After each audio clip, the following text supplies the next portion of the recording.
Hello, and welcome to 5 Minute Math. Today we are looking at the TEKS tool, Algebraic Reasoning.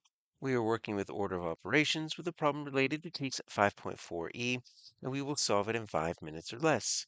If you haven't done so already, please go ahead and take a moment to pause the video, work this problem out on your own, unpause it, and we will look at our answers together.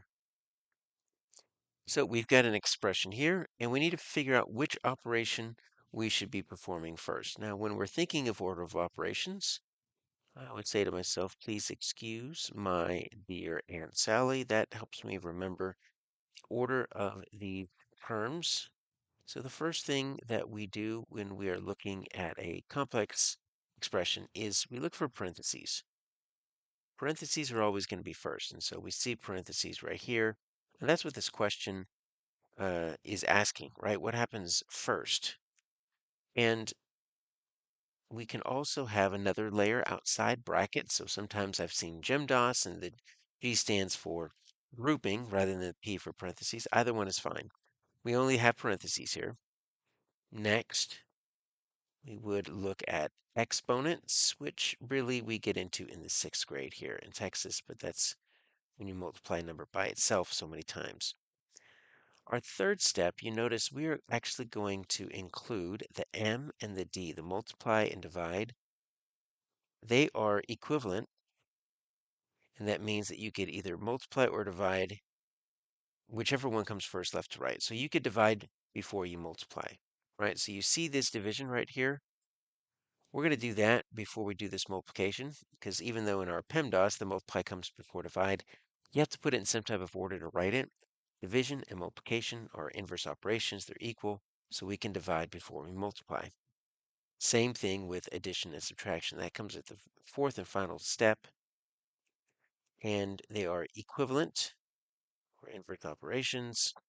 You can subtract before you add. Now, what are we doing first? Well, if we had no parentheses, let's just look at it like this. 36 divided by 4 plus 2 times 3 plus 5. If I take the parentheses out, what I'm going to do is I'm going to divide, and I can go ahead and multiply. That's going to be a 6, and then I bring these down. And then what I get is 9 plus 6 plus 5. So that becomes 15 plus 5, that becomes 20. Now, we're not asking what the simplified expression is. We're asking which one we do first. But this is wrong because we do have parentheses. That's going to change everything. But I wanted to go ahead and simplify it without the parentheses so you can see how much it changes.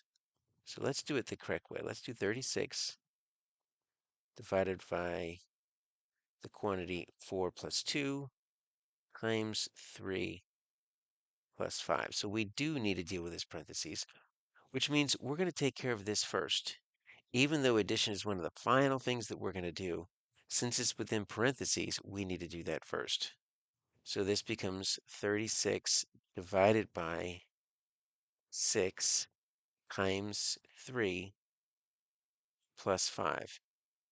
Remember, we can divide before we multiply. So we're going to divide 36 by 6, right? That's going to be 6 times 3 plus 5. We still multiply before we add.